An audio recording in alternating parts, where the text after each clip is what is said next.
میرے محبوب کریم محبوب پاک علیہ السلام کن باتوں میں جلال فرماتے، امتیوں سے ناراض ہو جاتے۔ حضرت عمر کی شان سے تو کوئی انکار نہیں نہ کر سکتا۔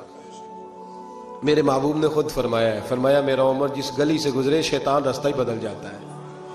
اور نبی پاک علیہ السلام کی ایک حدیث یوں بھی ہے، فرمایا جب تک عمر دنیا میں رہے گا جہنم کو تالا لگا رہے گا، یہ لوگوں کو گناہ ہی نہیں کرنے دے گا تو لوگ دوزخ میں جائیں گے کیسے، یہ تالا لگا دے گا دوزخ کو۔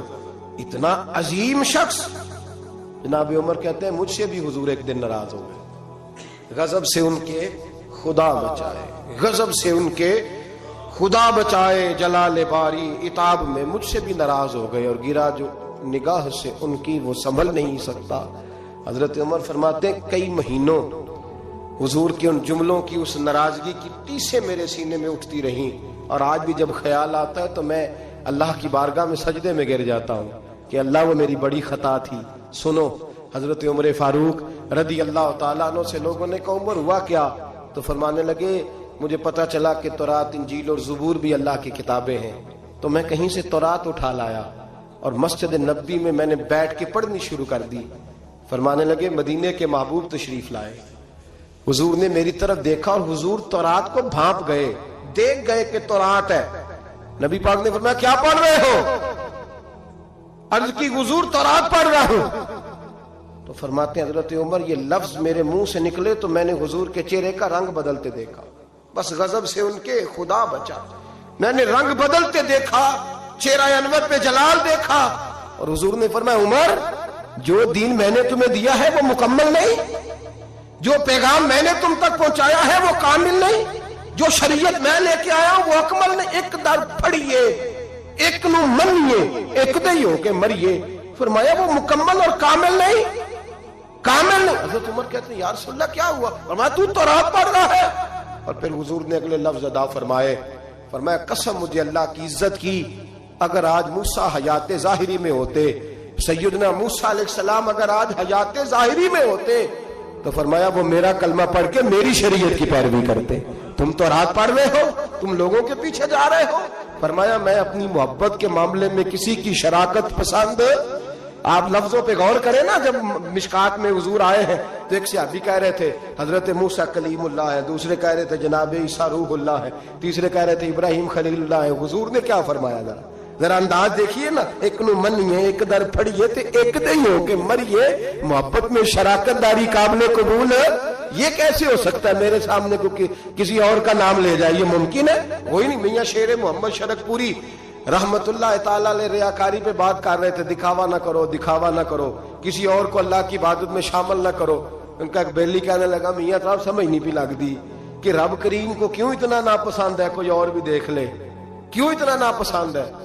تو بندہ سادہ تھا، اس کو قرآن مجید کی آیات کی اور احادیث کے دلائل کی سمجھ نہیں آ رہی تھی، زیادہ ہی کمزور تھا، زیادہ ہی سادہ تھا، دیہاتی تھا۔ تو میاں صاحب کہنے لگے اور نہیں اللہ کی عبادت میں کسی اور، کہنے لگا بڑا حوصلہ ہوتا ہے بندوں کا، بندے دو تین لوگوں کو برداشت، اللہ کیوں ریاکاری کیا مطلب؟ تو میاں صاحب نے اس کو سمجھانے کے لیے مثال دی، سمجھانے کے لیے، بلا مثال ہو بلا تشبیہ، صرف سمجھانے کے لیے۔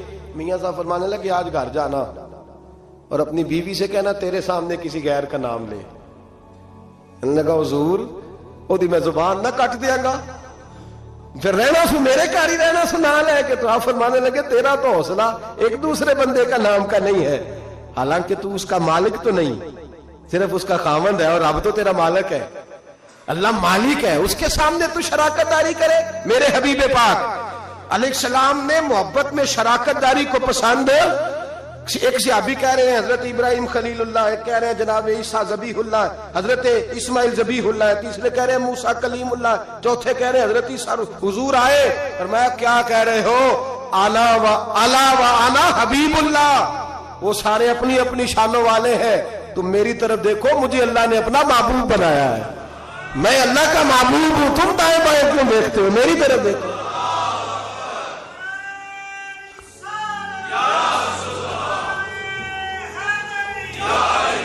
حضرت سیدنا عمر فاروق کو نبی پاک علیہ السلام نے فرمایا عمر اگر حضرت موسیٰ حیات ظاہری میں ہوتے تو میرا کلمہ پڑھتے، تم دائیں بائیں دیکھ رہے ہو، کوئی بچہ نہیں ہوگا سیاستدان جس نے کرسمس کا کیک نہ کاٹا ہو، کوئی بچا نہیں ہوگا. کسی نے کوئی ہولی میں جا رہا ہے, کوئی دیوالی میں جا رہا ہے, کوئی ادھر بھاگ رہا ہے, کوئی ادھر بھاگ رہا ہے. اب اور بھی کچھ لوگ جدید ہو گئے. عرب کی زمین پہ مندر بنانے کی اجازت مل گئی ہے جی, سیانے ہو گئے. میرے رسول کریم سید عالم صلی اللہ علیہ وسلم نے فرمایا منسوخ ہو گئے دین. اب قیامت تک سکہ چلے گا تو محمد عربی کا چلے گا. اب قیامت تک ڈنکا لگے گا تو یا رسول اللہ کے نعرے کا ڈنکا بجے گا. اب کسی اور کی بات چل سکتی؟ اگر دنیا میں اب عبادت ہوگی تو مسجد میں ہوگی. هو الذی ارسل رسولہ بالہدی والدین الحق لیظہرہ علی الدین کلہ. اب میرا دین غالب ہوگا, یہ تمام دینوں پر چھا کر کے وقت گزارے گا. مسلمان تھوڑے تھوڑے سیاسی مفاد کے لیے, چھوٹے چھوٹے سیاسی, اعلیٰ حضرت فاضل بریلوی فرماتے ہیں جو کفار و مشرکین کے اجتماعات میں جا کے بیٹھے گا, صبح قیامت اللہ کی بارگاہ سے سزا دی جائے گی. اور ترمذی شریف میں حدیث ہے, میرے نبی پاک سید عالم علیہ السلام نے فرمایا کچھ لوگ مسلمانوں کے گھر رہیں گے, مسلمانوں کے گھر پلیں گے, مسلمانوں کے گھر مریں گے, مسلمان جنازے پڑھیں گے, دفن کریں گے, کفن دیے جائیں گے, ان کے لیے بعد میں اجتماعات بھی منعقد ہوں گے, ان کے نام پر لوگ دعائیں بھی کریں گے, جانے کیا کچھ ہوگا, بعد میں ان کی برسیاں بھی منائی جائیں گی, سیمینار بھی ہوں گے. لیکن جب قیامت کے دن کھڑے کیے جائیں گے تو عیسائیوں اور یہودیوں کے ساتھ کھڑے کیے جائیں گے, عیسائیوں اور یہودیوں کے ساتھ کھڑے کیے جائیں گے. یا رسول اللہ صلی اللہ علیہ وسلم اس کی وجہ؟ تو حضور نے فرمایا رہتے مسلمانوں کے گھر میں تھے پر ان کے دل عیسائیوں کے ساتھ دھڑکتے تھے, انہیں ان کی تہذیب پسند تھی, ان کے طور طریقے کو اپناتے تھے. من تشبہ قوم فہو منہم, اور جو کسی قوم سے مشابہت اختیار کرتا ہے وہ انہی میں سے ہوا کرتا ہے. میرے بھائی اپنی مٹی پہ چلنے کا سلیقہ سیکھو, کسی کے سنگ مرمر پہ چلو گے تو پھسل جاؤ گے. میرے رسول کریم علیہ السلام نے کسی غیر کا نام اپنے نام کے ساتھ پسند, کسی اور نبی کی توہین کو کفر قرار دیا. سب نبی کو شان میرے رسول نے عطا فرمائی. کسی پیغمبر کے بارے میں کوئی بات کرتا تو حضور کہتے نہیں وہ اللہ کے رسول ہے, خبردار اجازت نہیں. لیکن اپنی امت کو اجازت نہیں دی کہ تو کسی اور کی تہذیب پہ چل, تو کسی اور کے طریقے کو اپنا. آج ہم یہ سمجھنے سے قاصر ہیں کہ لوگ کیوں اس طرح کرتے ہیں, اپنی تہذیب اپنے طور طریقے. 14 اگست کو بڑا مشہور کالم نویس ہمارے ملک کا, اس کو بڑے لوگ پڑھتے اور سنتے ہیں, اس نے کہا قوموں کا مذہب نہیں ہوتا, ملکوں کا مذہب نہیں ہوتا, مذہب تو انسانوں کا ہوتا ہے. ہر مذہب کے آدمی کو کھل کے چھٹی ہے, وہ جو مرضی بولے جو مرضی کہے. تو میں نے کہا عجیب نادان ہو, اگر قوموں کا مذہب نہ ہوتا تو پھر تم نے اس کا نام اسلامی جمہوریہ پاکستان کیوں رکھا تھا؟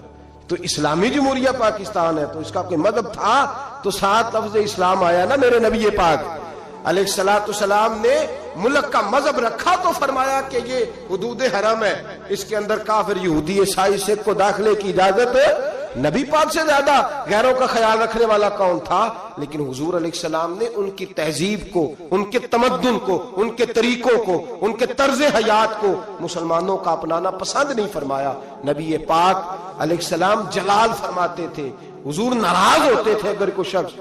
اب آخری حدیث سن لیں اور بات ختم کرنے کی طرف آؤں. میرے نبی پاک علیہ السلام نے نا, ایک صحابی نے ایک بل تھی چیونٹیوں کی, اس کو آگ لگا دی تو حضور نے فرمایا آگ کا عذاب سوائے اللہ کے کوئی دوسرا نہیں دے سکتا. شریعت اسلامیہ کے اندر ایسی سزائیں نہیں ہیں, اگر ہیں بھی تو اس میں بھی ائمہ کا اختلاف ہے. ایسی سزائیں نہیں ہیں جن میں کسی کو جلایا جائے کسی کو. باقی سزائیں تو ہیں. نبی پاک علیہ السلام نے فرمایا جلانے کی سزا صرف اللہ دے گا, صرف اللہ. حضور اس سے منع فرماتے تھے. جاگ رہے ہیں آپ لوگ؟ توجہ ہے میری بات پر؟ لیکن نبی پاک کی ناراضگی دیکھیں, حضور کا جلال دیکھیں, غضب سے ان کے خدا بچائے. حضور کا جلال دیکھیں. میرے کریم رسول نے فرمایا میرا دل کرتا ہے میں عشاء کی نماز پڑھنے مسجد میں آؤں اور کسی کو حکم دوں کہ وہ جماعت کرائے. میرا دل کرتا ہے, یہ بخاری مسلم ہے, کسی کو حکم کروں کہ وہ جماعت کرائے اور خود میں مدینے کے جوانوں کو ساتھ لے لوں, لکڑیاں کٹھی کر لوں.